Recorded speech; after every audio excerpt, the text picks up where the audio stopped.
Hola Juanca, que no puedo ver.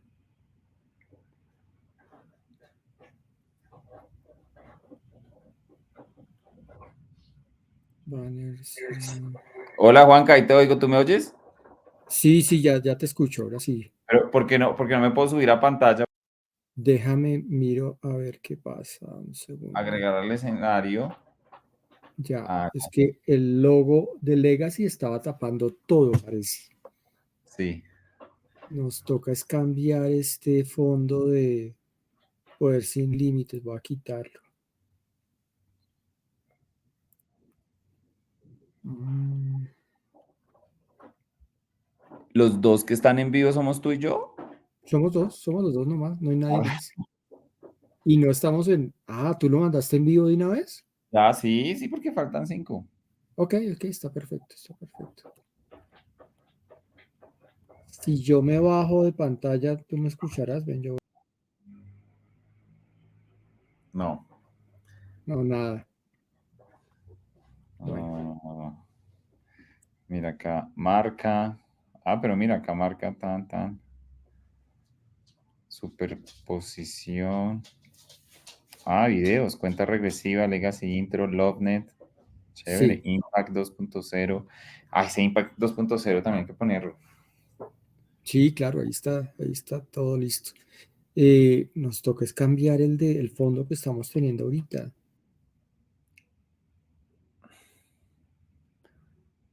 Pero acá, mira. Espérate, logos. ¿Eso es qué? ¿Eso es superposición? ¿No? ¿Eso es qué es lo que es? Tema, color de marca. Estoy tratando de averiguar. Dame un segundo. Acá Porque yo está. había agregado. Mira, fondo plano. Ahí. Ah, ok, porque es que ahorita no aparecíamos. Estábamos Agrega. tapados por el fondo plano. Ah, ya hay 4 personas, ya hay más personas. Bueno, bienvenidos a las personas que se están conectando. Muy cumplidas. Vamos a arrancar en 6 minutos. Por tanto, vamos a poner una música.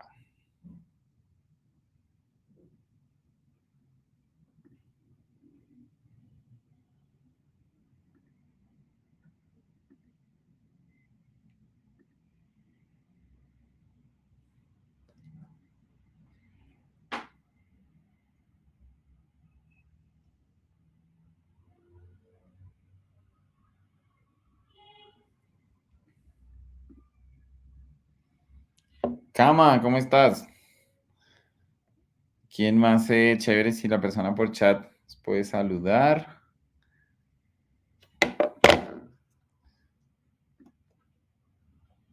Cama, cuéntame cómo se oye la música.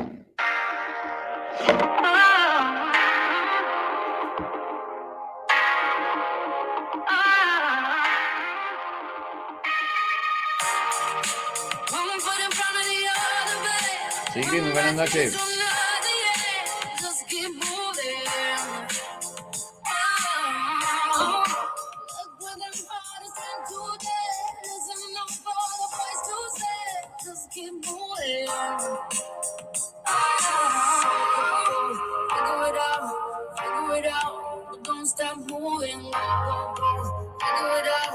Figure it out. You can do that.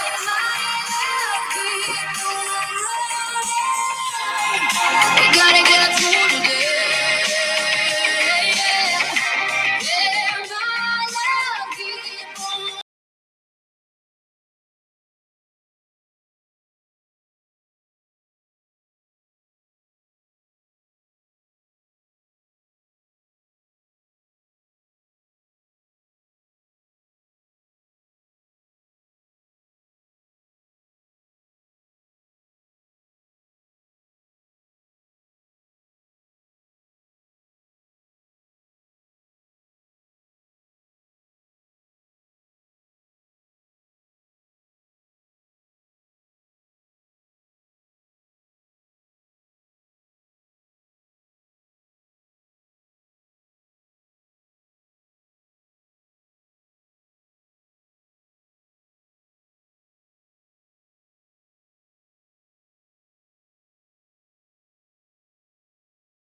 tears like that. Oh, my love can't stop running. Gotta send up love and flames.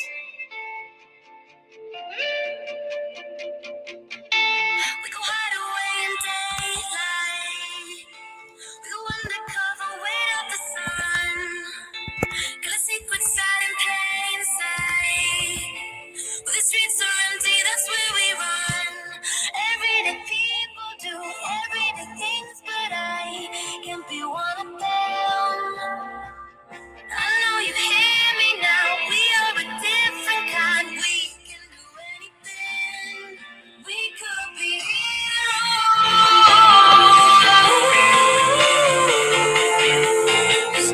We could be heroes.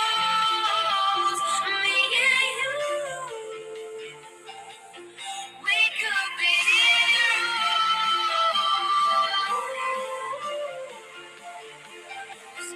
We could be heroes. Me and you. We could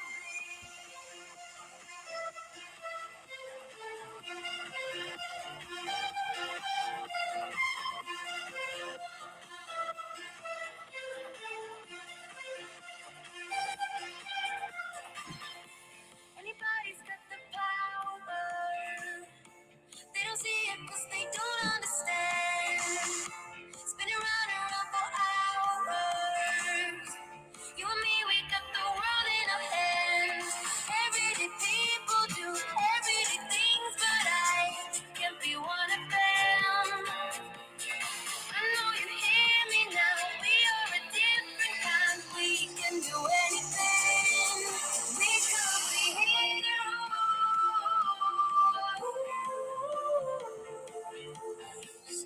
We could be heroes. Me and you. We could be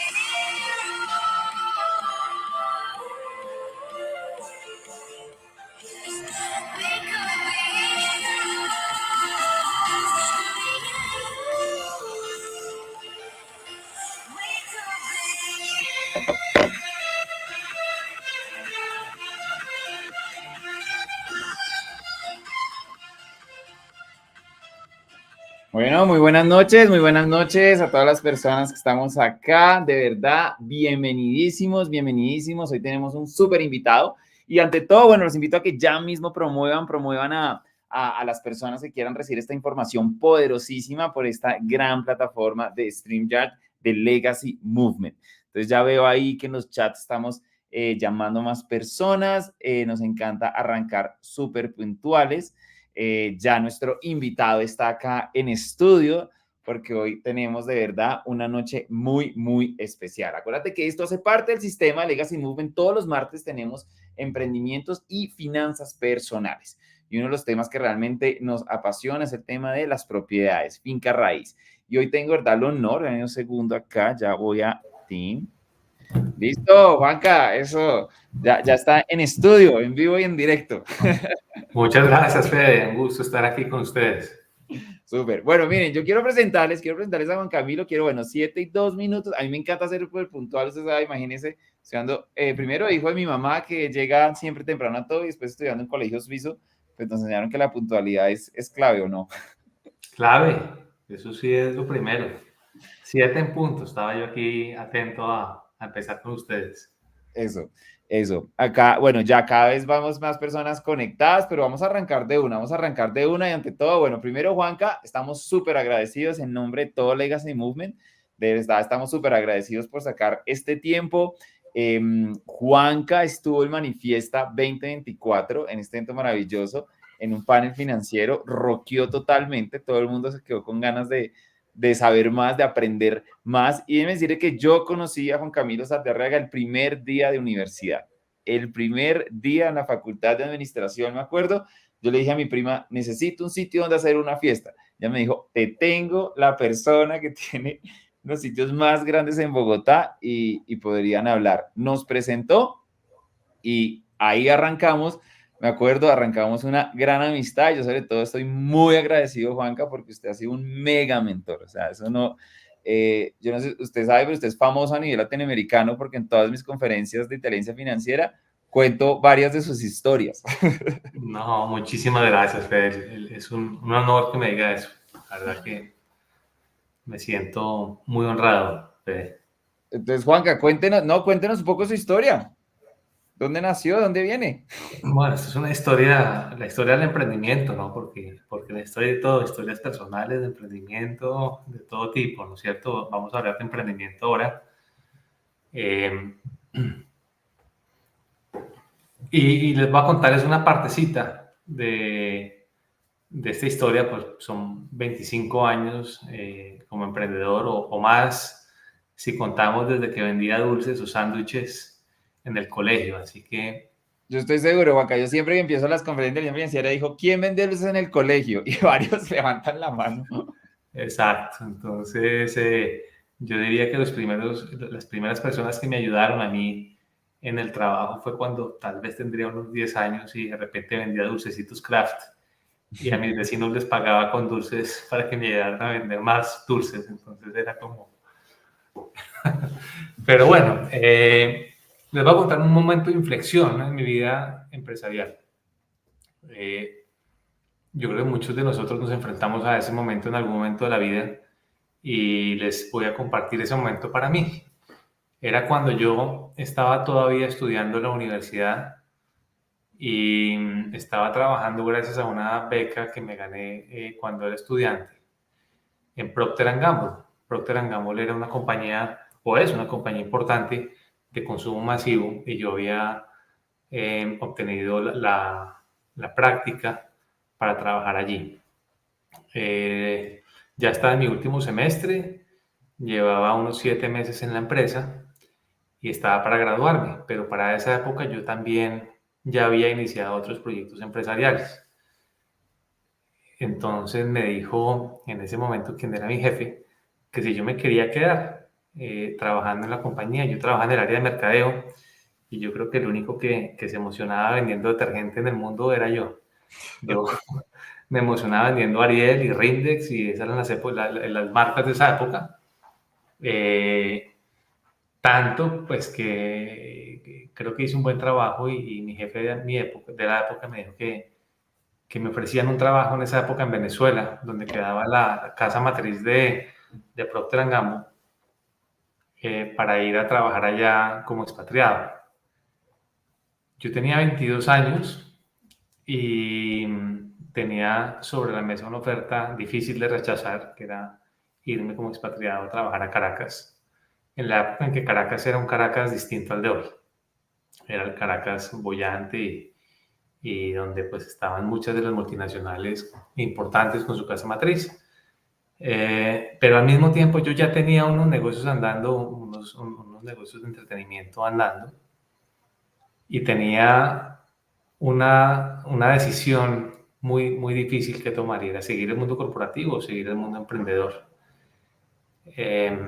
Claramente me fui con esa oferta a mi casa, vivía con mis padres, y les conté a mi papá y a mi mamá.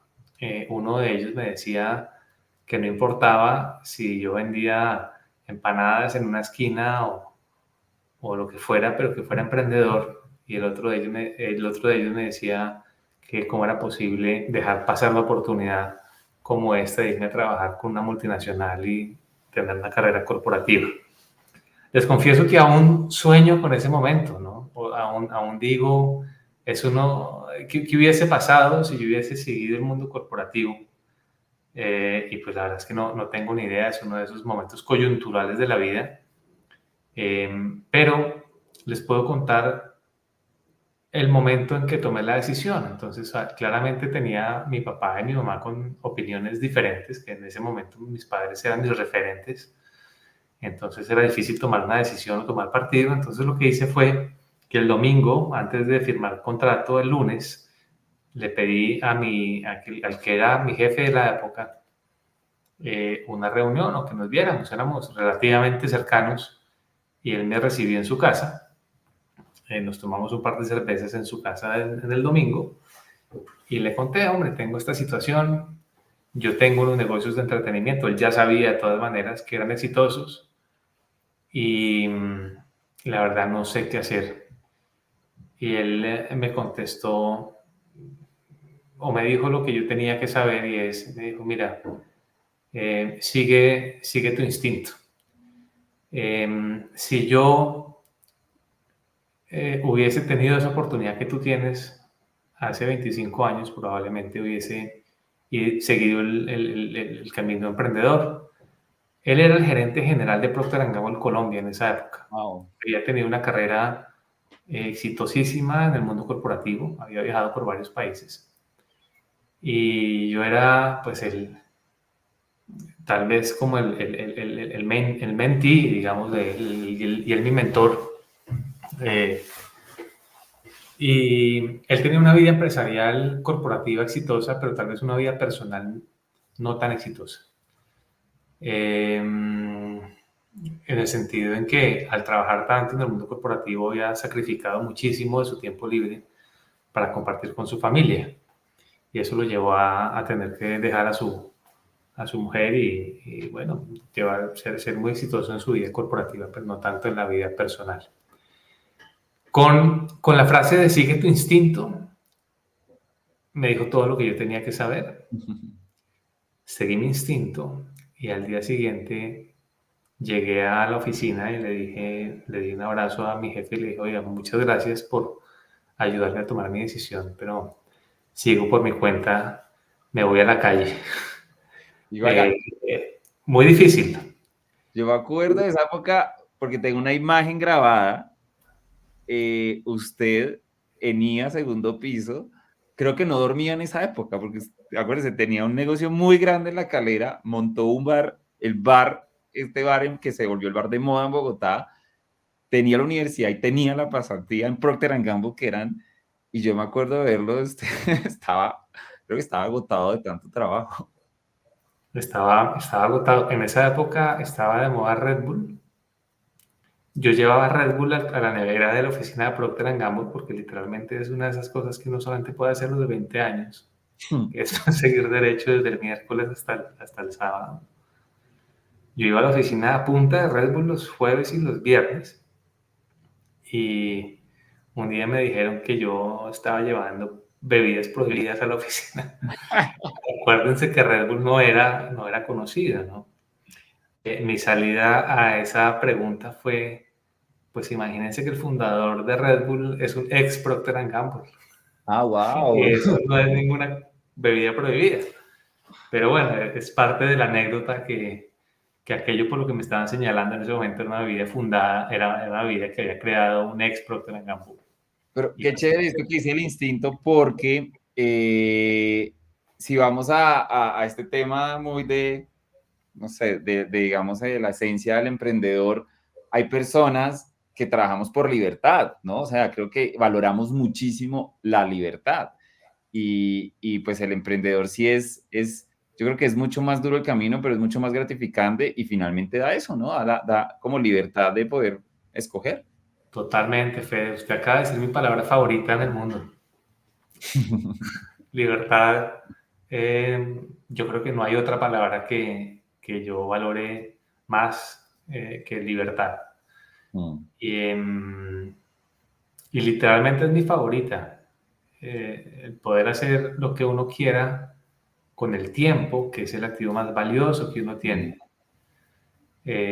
pues literalmente no tiene precio. No. Entonces, para mí sí, definitivamente, poder usar cada minuto de mi vida en lo que yo creo que es la forma correcta de hacerlo es invaluable. Yo creo que muchos de nosotros caemos en la difícil situación de tener que hacer cosas y usar tiempo muy valioso en cosas que creemos que no le generan valor ni a nosotros ni a los demás. Porque nos toca, porque nos dicen que lo tenemos que hacer o porque tenemos que cumplir algún requisito. Cuando a mí todavía aún me toca hacer algunas de esas cosas para cumplirle al gobierno o para cumplirle a alguna institución burocrática en algún papel, todavía me siento así. pero todos los días trato sí de liberarme de esos vampiros del tiempo que me quitan libertad.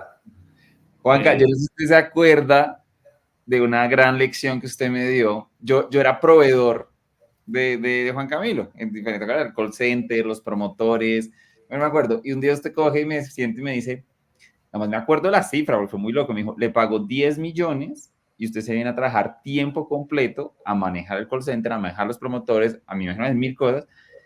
El contrato no daba, o sea, no era 10 millones mensuales, era menos. Y usted me hizo eso, me hizo esa propuesta y yo dije, no, mi libertad, usted lo acaba de decir, no tiene precio. Y usted me dijo, yo sabía que usted no iba a aceptar. Afortunadamente, Fede, y mire lo que he logrado, porque eso, ya sé, me hace feliz verlo así sonriente y no Pero por ahí detrás de un lecciones. computador. Yo, porque me dice, es lo mismo, era una oferta irresistible. Y dije, pucha, ¿quién a esta edad le ofrecen un salario de esos? Pero no, pero yo dije, no, mi libertad de... Pero bueno, Juanca, a mí me encanta también porque yo quiero que hoy aprovechemos el tiempo. Hay demasiadas anécdotas y de verdad acá podríamos, de verdad, nos encantaría poder exprimir muchísimo más, pero queremos hablar del tema de finca raíz, de propiedades, porque también yo quiero agradecerle porque mi libertad financiera, yo soy libre financieramente desde los 34 años y la mayoría de mi portafolio está en propiedades, gracias a toda la teoría que usted me enseñó. Y yo quiero que todos los que estén conectados acá puedan aprender muchísimo. Y queremos aprender, nada, ¿qué nos cuenta? ¿Por qué en todas las opciones que hay, cuáles son las ventajas de invertir en finca raíz? Bueno, Fede, pues yo les voy a resumir un poquito cómo llegué a Finca Raíz para que me entiendan por qué hoy en día casi que lo único que hago es Finca Raíz. Y dentro del mundo de Finca Raíz, un nicho muy particular. Miren, yo monté bares y discotecas a los 20, una cadena de pizzerías, tuve una flotilla de taxis que operaba en la costa en Barranquilla, negocios de paintball, una plataforma de tecnología, servicios de asesoría tecnológica para empresas, digamos que cobramos un fee por computador de asistencia cuando los computadores había que ir a que no les diera virus, ¿no? Una compañía que alcanzó a tener muchos computadores bajo administración. En fin, una serie de negocios, varios negocios a lo largo de mi vida, algunos de ellos muy exitosos y otros no tanto, unos en los que perdí plata. En el 2008 me fui a vivir a Inglaterra, hice una maestría en Londres, en London Business School, y ahí aprendí lo que significaba el capital privado o la industria de private equity, o la industria del capital privado. Y entendí que era algo que yo ya venía haciendo antes, que era invitar inversionistas a que invirtieran en una tesis de inversión propia que yo administraba y me pagaban básicamente por administrar el capital de terceros. Y eso es la industria del capital privado. Y cuando uno está administrando capital de terceros, pues uno se da cuenta que lo más valioso ahí es la reputación y que los inversionistas puedan mantener su patrimonio en el tiempo. Casi que uno podría no ganar tanto en el tiempo, pero perder plata es muy caro. Y ahorita les voy a dar un ejemplo de lo caro que es perder plata para que puedan en adelante valorar las inversiones con seguridad o las inversiones que generen realmente mayor seguridad, más incluso que las inversiones que pueden llegar a ser tremendamente rentables. Porque lo que sí quiero que todo el mundo en esta llamada se lleve es que a mayor rentabilidad hay mayor riesgo. Cualquiera que les diga una cosa diferente a esa, no es de este mundo o los va a robar. Porque no existe tal situación en la que uno puede generar retornos extraordinarios sin correr riesgos extraordinarios. No existe. Y si quieren ahondamos más en ese tema más adelante, pero volviendo a lo que me llevó a mí a la finca raíz, fue justamente el haber participado en varios negocios, en varias industrias, y haberme dado cuenta que todas las industrias en que participé, en la que mejor me ha ido a lo largo del tiempo, ha sido la de finca raíz. Entonces me especialicé en finca raíz, en una tesis que yo venía probando desde hace varios años, que era comprar tierra. Nuestra compañía se llama Terracol, somos coleccionistas de tierra, básicamente bajo la premisa que la tierra vale por lo que es capaz de producir, ¿no? Y esa premisa viene de la agricultura. Si ustedes piensan o se remontan años atrás, ¿por qué valía una finca agrícola o ganadera? Pues usualmente el valor lo ponía la capacidad de producción que pudiese tener esa finca.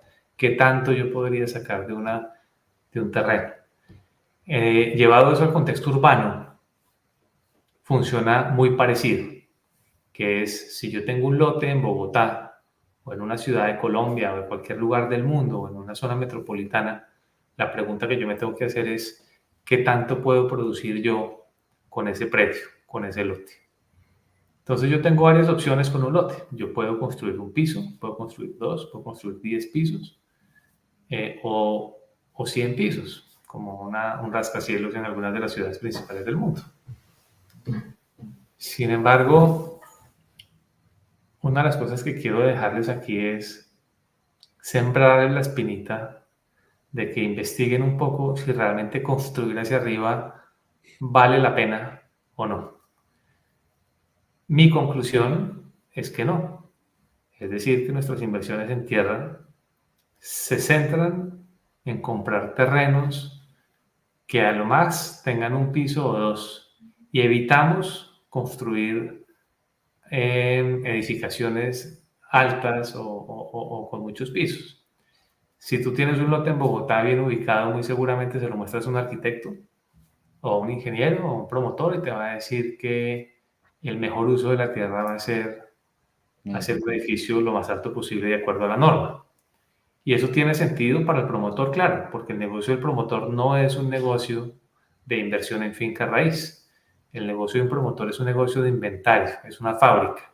Es alguien que le mete insumos, le mete un lote, ladrillos, cemento, estructura, una casa de ventas, te mete todo eso a la fábrica y al otro lado salen apartamentos terminados y compradores de vivienda. Y el juego de ese señor se llama hacer eso lo más rápido posible. Ese es el negocio del promotor.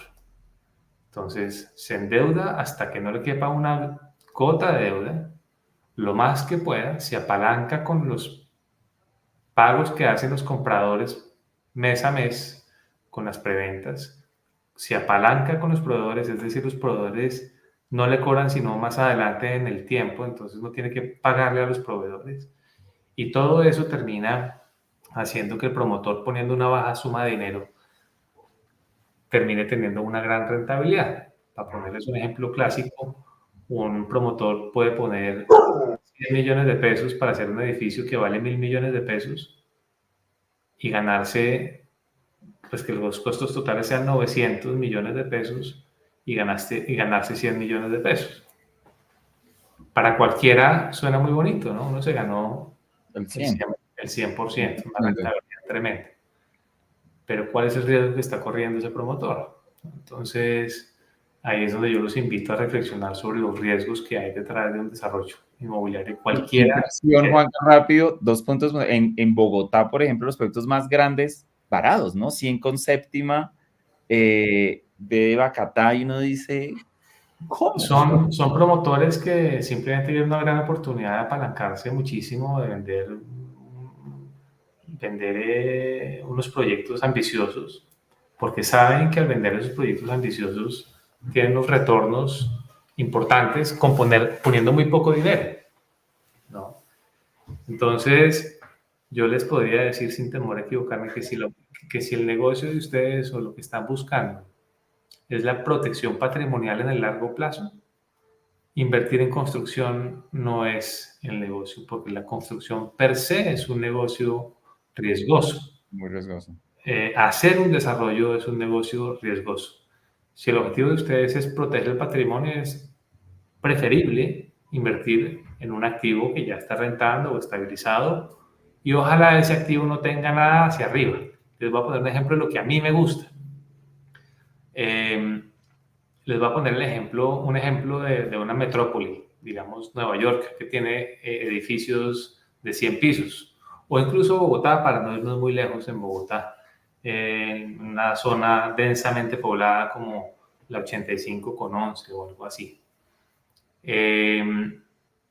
Uno podría comprarse un predio que tiene un piso, que no tiene ascensores, no tiene bombas de agua, no tiene redes contra incendio, no tiene ningún elemento que administrar ni que hacer de mantenimiento.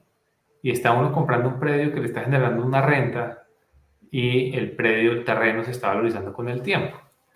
Como alternativa, usted se puede comprar un local comercial en el centro comercial andino, que se va a valorizar también, que ha sido muy exitoso.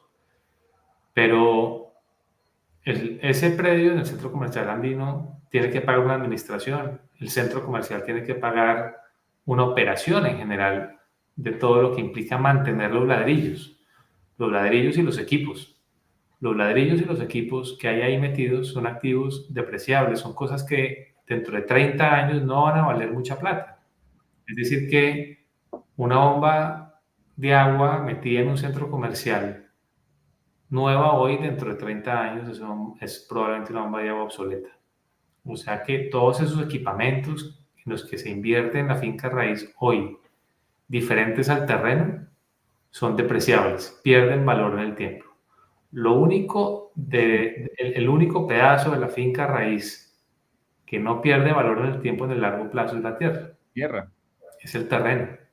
Y ustedes habrán oído en el pasado a sus abuelos, a sus padres decir, caramba, mi abuelo era el dueño de este lote o de tal casa en tal zona de Bogotá o de Colombia o de tal finca, y cómo la vendió de barata. Hoy seríamos multimillonarios si mi abuelo o mi bisabuelo me hubiera vendido la finca. Muchos de nosotros tenemos esas historias en el pasado. Sin embargo, cuando nos remontamos al momento de venta de nuestro abuelo o bisabuelo, en su momento la vendió al precio correcto, al precio que era. Incluso en ocasiones pudo haber dicho, uy, hice un gran negocio, lo vendí carísimo. Pero aún así, 20 o 30 años después nos damos cuenta que nuestro abuelo o bisabuelo o nuestro padre vendió eso regalado. No. Y es que hay un componente de la valorización que no entendemos muy bien, y es que la rentabilidad de una inversión no solamente es el flujo de caja.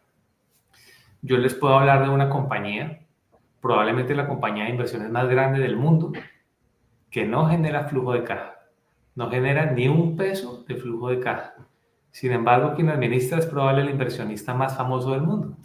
Esta compañía se llama Warren Buffett, esta compañía se llama Berkshire Hathaway y la lidera un viejito de 90 y pico de años, se llama Warren Buffett, uno de los inversionistas más famosos de la historia. Y lo increíble es que esta compañía no genera ni un peso de dividendos a sus accionistas. Sin embargo, los accionistas que invirtieron o que compraron una acción de Berkshire Hathaway hace 40 años, hoy son multimillonarios. Entender un poquito más cómo pasa eso toma tiempo, se vuelve un poquito técnico la charla, pero el mensaje que les quiero dejar aquí es que las inversiones no necesariamente tienen que ser de flujo de caja para ser inversiones activas. Lo más importante es generar una tasa interna de retorno en el largo plazo y evitar al máximo los impuestos asociados a esa generación de retorno y la depreciación. La depreciación real, porque mucha gente confunde depreciación como un término contable, pero realmente la depreciación sí ocurre en el mundo real y lo podemos ver en cualquier inversión, cualquiera que hagamos en activos reales. Déjeme darle un ejemplo solo para terminar esta idea de algo que me pasó a mí. Hace algunos años, pues en todo caso, yo tenía que buscar una casa para vivir, un apartamento para vivir en Bogotá, cuando estaba viviendo en Bogotá. Y fui a La Carolina y estaban vendiendo un apartamento que a mí me gustó muchísimo. Y decidí comprarlo. Finalmente, el automatizado, el que hasta... todo era automatizado, ¿no? Sí, era muy chévere el apartamento. yo sabía que esto que estaba haciendo no era necesariamente una inversión, sino que era un gusto que me quería vivir en un sitio chévere. Entonces compré el apartamento. Y se lo compré pues a un señor que había sido el dueño del lote donde se hizo el edificio. O sea, a ese señor le pagaron con mi apartamento, los promotores. El cuento corto es que el señor era el dueño de una casa en un lote de 1000 metros cuadrados y en ese lote de 1000 metros cuadrados él tenía una casa de 250 metros cuadrados. Llegó un promotor muy conocido y le dijo, le cambio su lote por 1000 metros cuadrados de apartamento. Usted tiene 1000 metros de lote, se los cambio por 1000 metros en un apartamento terminado y usted aporta el lote al proyecto. Eso es muy usual, ¿no? Quien tiene un lote, llega un promotor y le dice aporte el lote y le cambio los metros cuadrados que usted tiene en su lote por metros cuadrados terminados dentro de 2 años o dentro de 3 años cuando termine el proyecto. Y eso puede ser un buen negocio para el dueño del lote. Y le pregunté, bueno, chévere ese negocio, ¿no? Pero también justamente cuando compré ese apartamento, pregunté al lado sobre un edificio que tenía 30 años, un edificio ícono en Bogotá, un conjunto ícono en Bogotá, diría yo, en Parque Central, un conjunto residencial en Bogotá, en la Carolina, mirando el Parque del Country, que hace 30 años era un ícono en Bogotá. Y esto era literalmente adyacente, al lado de donde yo estaba comprando mi apartamento. Y pregunté allí, bueno, ¿cuánto vale el apartamento de 250 metros cuadrados? Resulta que el apartamento de 250 metros cuadrados de 30 años de viejo valía lo mismo que el lote de 1000 metros cuadrados con una casa de 250 metros cuadrados hace 30 años. O sea, cuando mi amigo compró su casa en el lote de 1000 metros con una casa de 250 metros, o sea, mi amigo no, el que me vendió a mí el apartamento, compró su lote de 1000 metros cuadrados con 250 metros, pagó la misma plata de lo que le estaban vendiendo un apartamento de 250 metros hace 30 años, nuevecito, eso sí, en la época era el apartamento de moda, hagan de cuenta, qué sé yo, un edificio nuevecito en el Chicó, en Bogotá, en alguna parte, que sea así bien costosa. Y él tomó la decisión de comprar la casa un poquito más viejita, pero en un lote de 1000 metros. Acuérdense que estoy hablando de una cosa adyacente, uno al lado del otro.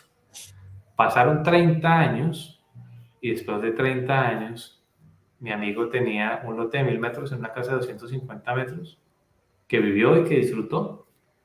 Y si hubiese comprado el apartamento vecino, tendría un apartamento en un edificio bueno de 250 metros, pero con 30 años de uso. Hacíamos un poquito de fast forward en la grabadora, le entregan sus 1000 metros cuadrados de apartamentos en el edificio nuevo y él ahora tiene 1000 metros cuadrados en un edificio nuevo y al otro lado habría tenido 250 metros en un edificio viejo. El costo de oportunidad en ambos casos es el mismo, pero en el edificio nuevo pues tiene 4 veces más patrimonio que en el edificio viejo. Y eso se da por algo que muy pocas veces nosotros metemos en nuestro racional, que es el fenómeno de la apreciación. Y la apreciación es diferente a la valorización. Y es cómo se aprecia el terreno en el tiempo. Resulta que uno siempre dice que la finca raíz tiene la valorización y tiene el flujo de caja, digamos, que le generan los inquilinos. Pero a uno se le olvida muchas veces que hay un fenómeno que es la apreciación. Y la apreciación es lo que sucede con un terreno cuando más personas con dinero llegan a vivir alrededor de un terreno. Y les voy a poner un ejemplo rápidamente de eso. Si usted se compra un terreno en una zona alejada de Colombia, 1 metro cuadrado, vamos a suponer cualquier cosa en los llanos orientales colombianos. Ese metro cuadrado que usted paga hoy a $1, por decir cualquier cosa, pues va a tener una apreciación diferente a 1 metro cuadrado que usted compre hoy de $1, digamos, supongamos que invierta $1 en los llanos o $1 en 85,11 en Bogotá, independientemente de qué cantidad de terreno compre. Simplemente vamos a asumir que usted compró $1 en los llanos orientales o $1 lo que le alcance a comprar en 85,11. Resulta que la inflación, es decir, el crecimiento inflacionario del país, de Colombia como país, es el mismo para ambos. Le aplica la inflación a los llanos orientales donde no hay nadie o muy poca gente, en una zona, digamos, remota de los llanos orientales, o al 85 con en Bogotá. A ambos les pega el mismo numerito de la inflación, pero uno diría, hay algo que le pasa al 85 con 11 diferente a los llanos orientales, y eso es que la cantidad de personas con dinero que está llegando al 85 con 11 es mayor que la que está llegando a los llanos orientales. Si yo vendo un café en una tienda que se me da por abrir allá en los llanos orientales, pues probablemente si la tengo que vender al transeúnte por ahí y vendo un tinto cada pesos. que pasa alguien, pero si yo vendo un café en el 85 con 11 puedo cobrar 15.000 pesos por un tinto.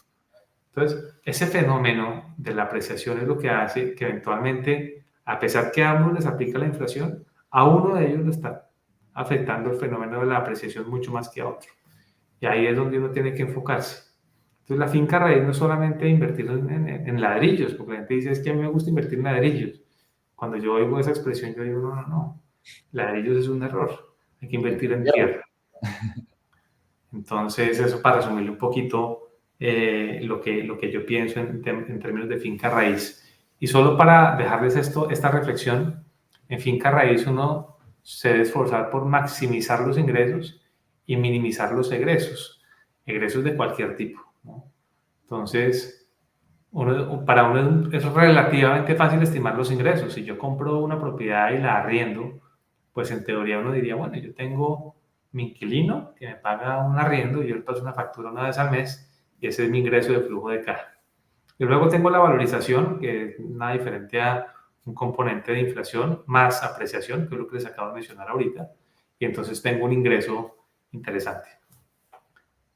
Por el otro lado tengo los egresos. Entonces, ¿cuáles son los egresos de la finca raíz? Y ahí es donde la gente se raja. Porque a la gente se le olvida que mantener la finca raíz es muy caro. Yo puedo tener un activo que puede generar 100 millones de pesos en ingresos y me puedo gastar 80 millones de pesos manteniendo el activo. Y eso se los digo con dolor en el corazón, sabiendo que tengo activos de ese estilo en el portafolio y que hoy en día digo, jamás en mi vida volveré a hacer un proyecto en el que tenga que mantener un equipamiento donde tenga bombas de agua, redes contra incendio, redes de suplencia de energía, etcétera, seguridad, etcétera, etcétera, etcétera. Los gastos en la finca raíz muchas veces los subestimamos. Luego vienen las cuotas extraordinarias, luego vienen las valorizaciones, los prediales. Hay una cantidad de cosas en el negocio de finca raíz que en ocasiones pasamos por alto, que yo creo que la próxima vez que alguien vaya a hacer una inversión en finca raíz, yo le invito a que se detenga a revisar muy bien cuáles son los potenciales egresos, porque los ingresos va a ser muy fácil. Uno hoy en día va a un comisionista de finca raíz y le dice cuánto da ese apartamento, y en Colombia la gente usa, es usual que la gente le hable a uno, eso va al 0,5, eso va al 0,6, eso va al 0,7. Pero pues eso no es verdad, o sea, eso tiene que quitarle usted el predial, los seguros, el mantenimiento de la cosa extraordinaria, los meses de vacancia cuando se le fue el inquilino, el mantenimiento de cuando tiene que volver a pintar el apartamento o la propiedad porque se le fue el inquilino, etc. Aquí podemos hablar tanto como quieran de eso y no quiero ser abusivo con el tiempo, pero con el mayor gusto el que quiera... yo puedo hablar de esto todo el tiempo que quieran. Juanga, a mí lo que me encanta es eso, es como, miércoles, muchas veces no se tienen en cuenta tantas variables, ¿no? Pero finalmente yo creo que con la experiencia y sí, como siendo muy transparente, pues sí se logra casos más de éxito. Cuéntenos cuál ha sido, digamos, en Finca Raíz, esos casos, un buen caso de éxito. Cuéntenos algún caso y como para la gente, qué visión hay que tener. Bueno, casos de éxito varios. A lo largo de mi vida personal les voy a contar casos de éxito en Colombia y otros fuera de Colombia. Les voy a contar casos de fracaso en Colombia y fuera de Eso Colombia. depende más. Y Y todos en finca raíz, sin contar pues, los éxitos y fracasos en otras industrias, pues porque hay todas las historias que quieran, pero les voy a contar de éxitos y fracasos en finca raíz en Bogotá. Uno de los negocios más rentables que jamás he hecho en finca raíz en Bogotá es un lote que queda en la 183,14. Es un lote que nos costó 1.300 millones de pesos en el 2019 y lo vendimos en 3.000 millones de pesos en el 2020 en plena pandemia. ¿Qué hicimos? Nada, realmente. Compramos bien, mantuvimos el lote, mejoramos el uso, le sacamos una licencia para mejorar el uso del predio. Simplemente, claro, hay que conocer las normas urbanísticas, hay que hacerle un trabajo para pues, para agregar valor. Agregamos ese valor, pero no teníamos ni un ladrillo. De hecho, los ladrillos que había los demolimos. Había una pequeña bodega en ese predio y la demolimos. La demolimos porque la bodega, en lugar de generarle valor al predio, le estaba quitando valor. Quiero darles un ejemplo de cuando los ladrillos le quitan valor a un terreno, que eso es algo bien usual en Bogotá últimamente. Ustedes han visto que hay promotores que compran edificios de 4 pisos o de 3 pisos para derribarlos, para volverlos a hacer más bonitos y más altos, ¿no es cierto? El promotor se compra ese predio o negocia ese predio a un valor. Ese valor de negociación incluye lo que hay encima, los 3 pisos de apartamento que hay encima.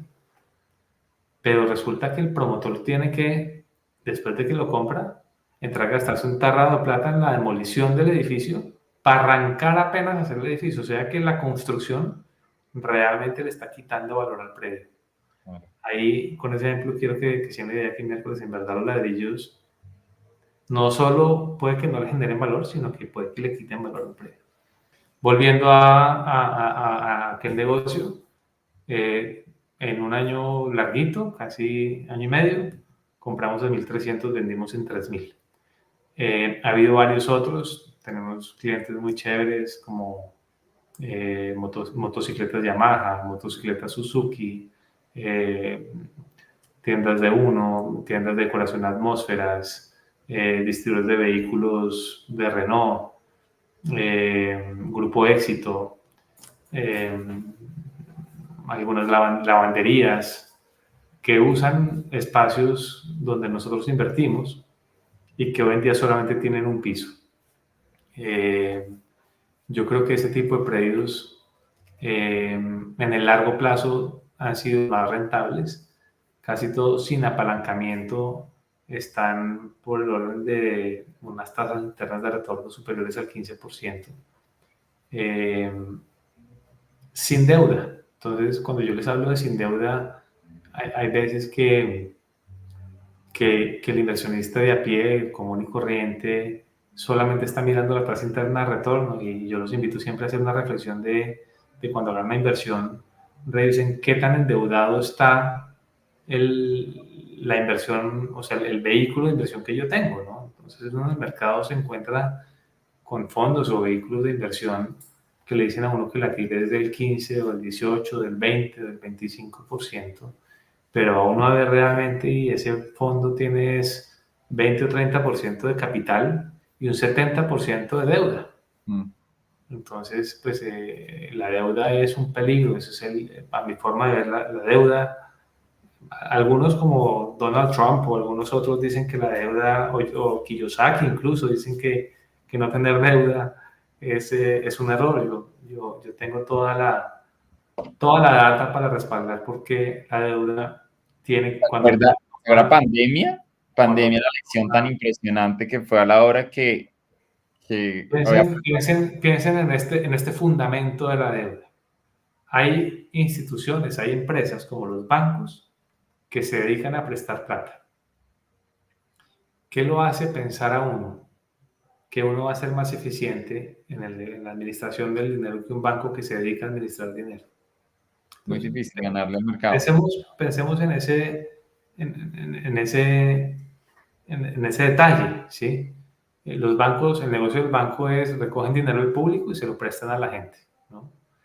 si le están prestando dinero a la gente a una tasa, ¿por qué el banco no usa ese dinero para generar retornos mejores? Pues muy fácil, porque el que está corriendo el riesgo no es el banco. El que está corriendo el riesgo es otra persona, y si la persona no puede pagar, pues termina el banco quedándose con los activos de la persona. Y claro, el banco también pierde en ocasiones el 3%, o el 2%, o el 4%, lo que sea que tiene en reservas para perder. Pero la deuda hay que saberla manejar. Ahora vuelvo a algunos fracasos. Ya les conté, pues hay algunos éxitos, pues hay algunos retornos que han sido extraordinarios, desde el 15% hasta el 100%. Ustedes me preguntan, ¿ese predio del 100% qué riesgo tenía? O sea, pues claro que tenía riesgo. Si no lo hubiésemos pedido cambiar el uso al predio, pues no hubiésemos tenido el retorno. Entonces corrimos un riesgo comprando el predio, porque piensen en una cosa también que yo siempre pienso. El que está vendiendo un activo que vale 3.000 o 4.000 millones de pesos, no siempre es un pendejo por ahí cualquiera que está vendiendo un activo de 3.000 millones de pesos. Esa persona piensa que está haciendo un buen negocio, usualmente, a no ser que uno esté comprando el activo a alguien motivado a vender. Entonces resulta que uno puede encontrar a alguien que vende porque se divorció, porque entró una sucesión, porque se murió el dueño. Entonces los hijos necesitan vender para aclarar la sucesión, porque va a perder la casa porque se la va a entregar al banco. Claro, ahí hay oportunidades. Pero en un mercado normal, quien está vendiendo un activo a un precio determinado y es un hombre de negocios que no está en alguna de esas situaciones, usualmente cree que está haciendo un buen negocio o necesita ese dinero para hacer otro negocio que él cree que es mejor. Entonces, uno debe estar, uno sí tiene que ser muy cauteloso para entender por qué ese que le está vendiendo a uno le vende y justificar muy bien.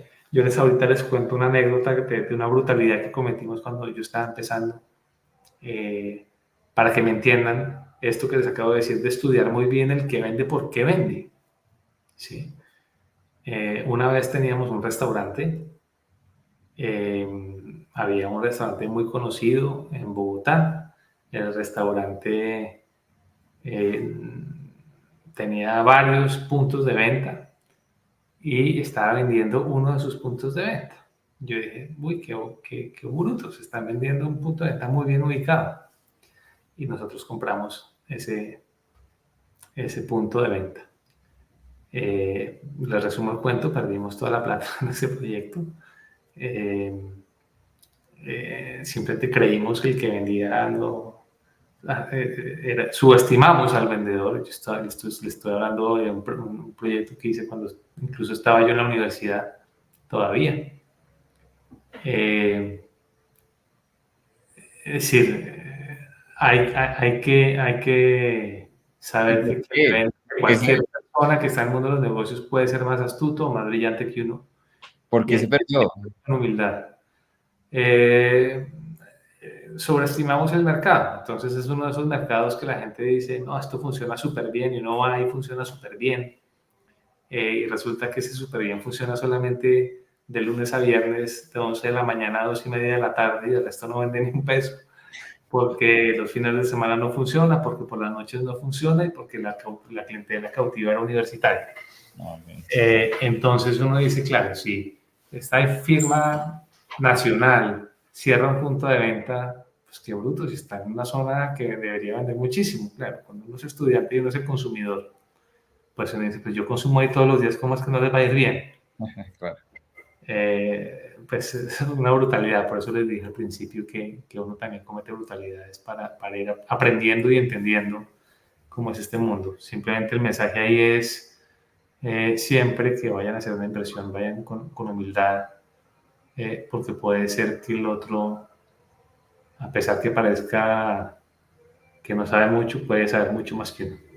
Juanca, yo quiero contarle a todos, ¿no? Contarle mi experiencia, y es, yo me he apalancado en toda su experiencia. O sea que he tenido la fortuna de Bueno, es el fundador de Terracol, el primer inmueble de Terracol que fue un éxito. Yo creo que esa compra fue súper exitosa. Porque yo me acuerdo que usted me decía, no, me decía que el éxito está en la compra, ¿no? En el momento de la compra es donde radica gran parte del éxito. Así es. Sí, definitivamente cuando uno compra, eh, ahí es gran parte del proceso eh, del éxito o el fracaso de una inversión. Piensen que lo que uno gaste en la debida diligencia de una inversión, en entender bien los títulos, entender muy bien o conocer muy bien quién es el administrador de la inversión, qué trayectoria tiene. En el caso de la inversión que hizo Fede en Terracol, pues era un activo que, a pesar de que estaba desocupado, teníamos cualquier cantidad de estudios de lo que llamamos nosotros las isocronas, ¿no? Las isocronas es cuánta gente pasa por ahí, qué tipo de gente, cada cuánto, eh, qué planes tiene la ciudad para una determinada zona, eh, si es una zona de oportunidad o no, si tiene algún beneficio tributario o no, si le van a pasar una avenida cerquita o no, si tiene un impuesto por valorización pendiente o le van a poner o no, si la norma va a cambiar, si de pronto se van a poder hacer más pisos o no. Hay una cantidad de información que usualmente el inversionista tradicional desconoce, así como yo lo desconocí hace 20 años, ¿no? Que, que son cosas importantes, ¿no? Hay veces que uno puede ver un predio que está muy barato, por ejemplo. Les voy a contar una experiencia en Estados Unidos, ¿no? De los negocios en Estados Unidos. Uno puede encontrarse con una estación de gasolina, de repente, muy bien ubicada y está muy barata. Resulta que es que esa estación de gasolina tiene un tanque que bota combustible, ¿no? Que tiene una fuga. Ese solo hecho de tener esa fuga de combustible hace que ese terreno, para los ambientalistas, tome cualquier cantidad de años en recuperarse o hacer unas inversiones multimillonarias en recuperarse. Entonces, usted puede comprar ese predio, pero es probable que nunca haya podido desarrollarlo. Entonces, a pesar de que la norma le deje, pero puede ser que simplemente no cumpla con una norma ambiental eventualmente porque tiene una fuga de gasolina en el tanque, o tuvo hace 10 años una fuga de gasolina, y en los análisis de toxicidad del terreno le sale que es un terreno tóxico. Grave. ¿Sí? Ahí quería decir el punto de la ventaja de pues justamente aprovechar tanto conocimiento y experiencia, ¿no? O sea, lo digo yo como inversionista. O sea, yo toda esa cantidad de información no la tenía, pero ya que lo conocí hace tantos años, cuando me acuerdo cuando usted me mostró Terracol, pues yo dije, no, de una, de una hay que hacer. Entonces yo quiero saber para dónde va Terracol. Bueno, pues Terracol, digamos, la misión, el propósito de Terracol es permitirle a la mayor cantidad de gente posible acceder a inversiones que son intensivas de capital, ¿no? Realmente a mí me parece que el mundo debe dirigirse hacia un mundo inclusivo en donde todos nosotros podamos participar de la misma rentabilidad de la que participan todas las personas que tienen información privilegiada en este país, en este mundo. Entonces, muy pronto van a oír de Terracol, más adelante Fede le cuento la premisa, pero muy pronto van a oír de Terracol dándole la oportunidad a las personas de participar desde $1.000.000 en adelante en esa misma rentabilidad. Y esto, cuando les hablo de esa oportunidad, no es un fondo que va a estar administrando aire y espuma como muchos de los fondos que hay por ahí afuera en el mercado. O sea, uno hoy en día encuentra que puede meterse en el fondo X, Y o Z que está ahí afuera y entonces uno le mete la plata al fondo, pero resulta que ese fondo tiene un fee de administración que uno le tiene que pagar a alguien más, ¿no? Y yo creo que ese no es el camino es poder invertir de la forma más transparente posible en la que no sea un fondo, simplemente es una empresa que se dedica a invertir, igual que lo que hizo Berkshire Hathaway en su momento con Warren Buffett. Es una compañía que tiene unos ejecutivos a quienes se les paga un salario de mercado, ¿no? Justo, pues porque yo tengo una teoría y sí, claro, yo les voy a hacer una analogía que yo hago para mis propias inversiones y es, yo en todo caso necesito un contador, yo en todo caso necesito un asistente, una directora administrativa o una persona de mercadeo. Todo ese equipo ejecutivo me cuesta un tarrado de plata. Y si yo empleo a estas personas para administrar, por decir alguna cosa, 20.000 millones de pesos, pues porcentualmente el costo de esos ejecutivos va a ser muy alto para administrar 20.000 millones de pesos, pero si yo logro usar a las mismas personas para administrar no 20.000, sino 200.000 millones de pesos, pues la rentabilidad va a ser exponencial, va a ser 10 veces más rentable, porque estoy usando la misma gente para administrar 10 veces más propiedades, ¿no? Entonces, fíjense que eso es muy distinto a lo que sucede en los fondos. En los fondos a usted le dicen, meta 100 millones de pesos y hay un fee de administración que equivale al 1% o al 2%.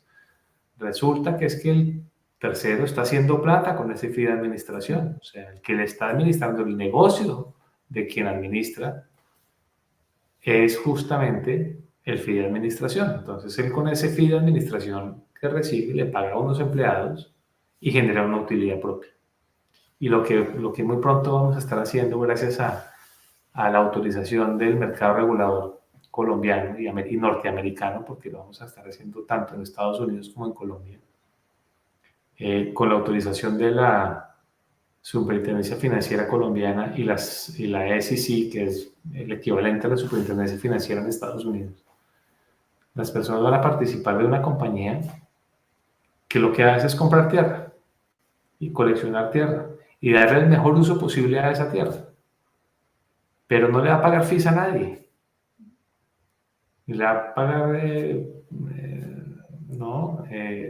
ni va a dejar la utilidad por fuera. Es una compañía que simplemente lo que va a hacer es tener un métrico cuadrado adicional todos los días. Eso es lo que va a estar sucediendo con Terracol muy pronto, Fede. Súper, qué nota, porque yo sí quiero decirle que hace poquito hablaba con otra persona, otro de sus socios, no lo voy a decir quién, pero me decía, oiga, los informes que pasa Terracol es que son, o sea, excelencia, o sea, son claros, concisos, todos los meses, transparente, esta es la situación, esto es todo. Entonces uno no tampoco es que tiene que tener mucho conocimiento, sino, pero tiene toda la información clara, una buena atención, como, sí, como muy transparente, porque me encanta, ahorita volviendo a eso, Robert Kiyosaki dice, los bancos no te dicen mentiras, simplemente nunca te dicen toda la verdad. Y son todas esas comisiones, esos seguros, esos gastos ocultos que no se dicen, que finalmente, obvio, esa rentabilidad que ofrecen no es cierta por todos esos, por todo. En cambio, si desde el comienzo se le aclara a la persona y se le da un panorama, pues chévere, esa comunicación tan clara. Miren una cosa, Fede, para que todo lo que esté en la llamada se lleve. El mejor inversionista del mundo, ya dijimos que se llama Warren Buffett, de la historia, de nuestra era, digamos, como inversionistas. La rentabilidad de Warren Buffett compuesta en el tiempo ha sido alrededor del 18%. Es una rentabilidad importante, es una gran rentabilidad, 18% es una super rentabilidad. Pero si ustedes miran esa rentabilidad, ¿cuándo ocurrió? Ocurrió casi toda en los primeros años de la compañía, ¿sí? Porque obviamente cuando yo invierto $1.000.000, convertirlos en 2 es distinto a si yo tengo 700 billones de dólares y tengo que sacar 1.4 trillones de dólares, ¿no? Es más difícil, simplemente porque el mercado se vuelve más competitivo, más difícil, más complejo. Pero en todo caso, el punto que quería hacer es que el mejor de la historia del mundo tiene una rentabilidad del 18%. Y la rentabilidad de los últimos 20 años ha sido el 11%, del mejor del mundo, ¿no? Entonces, la reflexión en esto también es, ¿qué le hace a uno pensar que uno puede ser mejor que el mejor del mundo? Es como decir, yo voy a ser mejor que Usain Bolt corriendo los 100 metros planos, ¿sí? Lo puedo intentar, claro que sí, pero hay alguien que es el mejor del mundo. Entonces alguien diría, no, pero yo he sacado el 30% en un negocio, he sacado el 70%. Pero lo que muchas personas no se dan cuenta es que el 11 o 12% compuesto todos los días, trabajando el 24 de diciembre, el 31 de diciembre, el 1 de enero, en Semana Santa, todos los días trabaja el 12% o el 11%. En cambio, el otro 70% de pronto trabajó durante 3 meses, trabajó durante un mes, trabajó durante 8 meses y sacó ese porcentaje de retorno. Pero no trabajó los 365 días del año o los 3.650 días durante 10 años. Claro. Cuando usted pone la plata a trabajar 3.650 días al 11%, se da cuenta que su rentabilidad total es exponencial. Y eso la gente en ocasiones se No, olvida el poder del efecto efecto compuesto. dinero. Entonces, siempre que hagan una inversión, piensen, aquí me están ofreciendo el 20% comprándome un apartamento que me lo entregan en 2 años. Piénsenlo muy bien y vean qué riesgo están tomando. Puede que sí lo logren, claro que sí, se puede, pero así como hay 100 apartamentos que generan una rentabilidad del 100%, puede ocurrir que haya 20 apartamentos que pierdan dinero. Les voy a hacer un ejercicio para que se acuerden lo costoso que es perder dinero, simplemente para terminar de pronto, que creo que de pronto el tiempo se va y quiero que ustedes hagan lo que tengan que hacer. Pero si ustedes tiran una moneda y en sello se ganan 1 peso y en cara pierden 1 peso y la tiran 50 veces y hacen el cálculo de qué sucedió allí, se van a dar cuenta que puede ser que terminan por debajo de 100. ¿Por qué? Pues va a hacer el ejercicio. Usted tiene 100 pesos y perdió 10%, por decir alguna cosa, quedó con 90 pesos.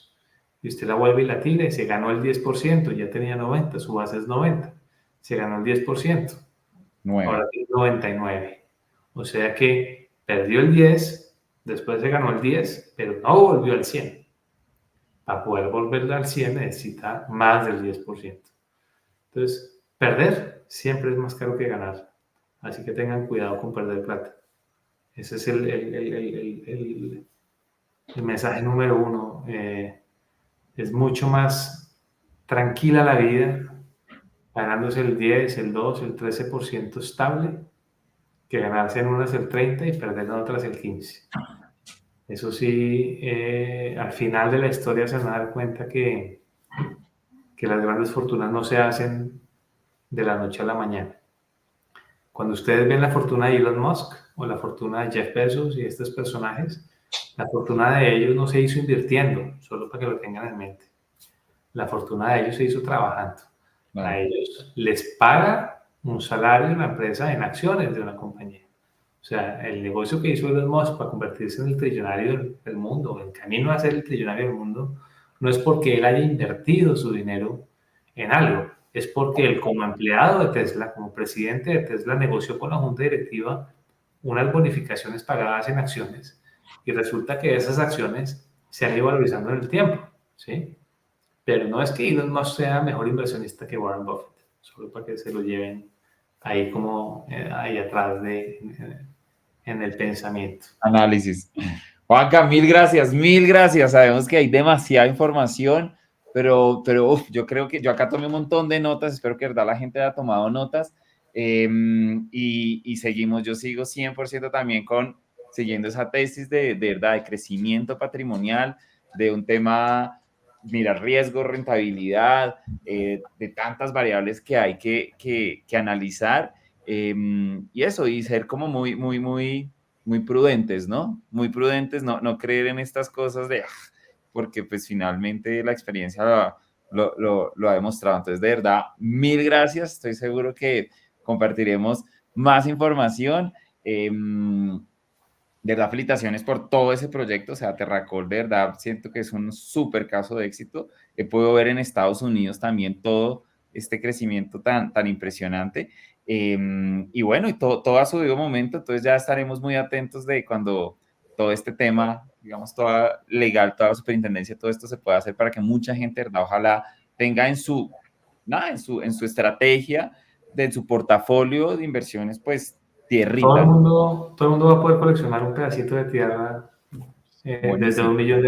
Entonces, lo que yo quiero con Terracol es que cualquier persona que tenga $1 millón pueda ser la dueña de un pedacito de tierra, ya sea En en vez de Colombia o en gastarse la Estados Unidos. boleta al concierto, que se compre un poquito de tierrita y así, ¿no? Y cada vez que...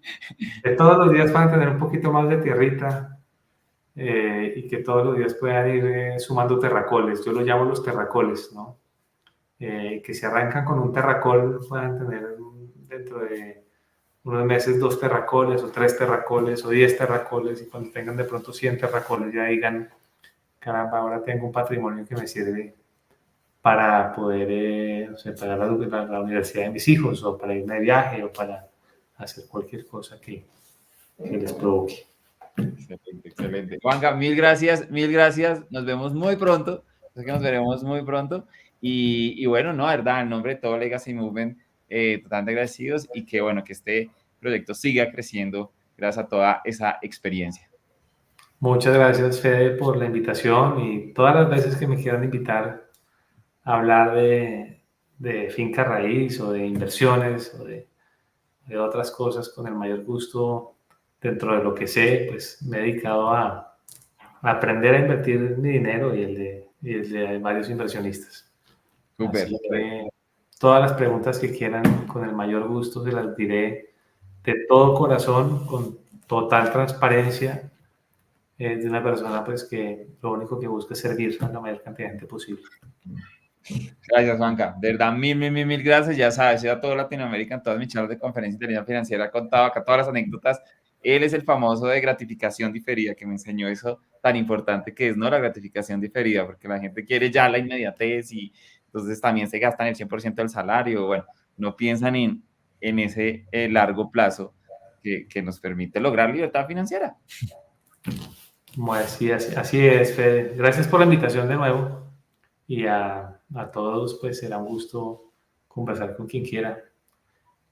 Mis datos son públicos, o sea, si tienen tiempo les cuento una anécdota de por qué mis datos son públicos. Un día, cuando estaba estudiando en Inglaterra la maestría, me encontré una cajita de una tienda de comidas en la calle, y en esa caja de comidas, que era una cadena muy grande que tenía unos 300 puntos de venta en Inglaterra, aparecía el nombre y el teléfono del CEO, del presidente de la compañía. ¿Sí? Wow. Si tienen alguna inquietud, llámeme. Wow. Y yo vi el teléfono y el nombre del señor, y efectivamente era el presidente de la compañía, y lo llamé a ver si era verdad. Sí, pues es un poco mi esencia de ser muy curioso en general. Entonces llamé y me contestó.